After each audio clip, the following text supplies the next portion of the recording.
એટલે ચૌધરી સમાજ દ્વારા અહીંયા એમની એક જે જૂની મેટર હતી એને લઈને પોલીસ સાથે સંઘર્ષમાં ઉતરેલા હતા અને લગભગ 2.5 થી 3 કલાક જેટલી પોલીસ દ્વારા એમને સમજાવટ કરવામાં આવી હતી. ટોળાને વિખેરવા માટે પણ પૂરે સમજ આપવામાં આવેલી હતી, પરંતુ ટોળું જે આક્રમક હતું અને એને કારણે સમજાવટને બાદ પણ એમની જીત પર રહ્યા હતા અને એમણે જ્યારે પોલીસ પર પથ્થરમારો કર્યો ત્યારબાદ પોલીસે બળ વાપર્યું છે. સાહેબ, આ સમગ્ર ઘટનામાં કેટલા પોલીસ કર્મી ઈજા છે?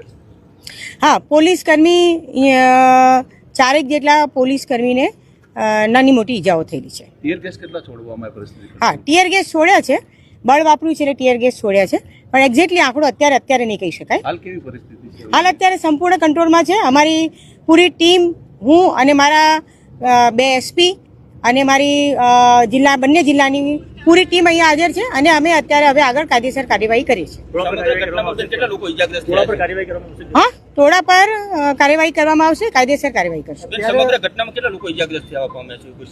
સમગ્ર ઘટનામાં પોલીસના 4 માણસો છે અને બીજા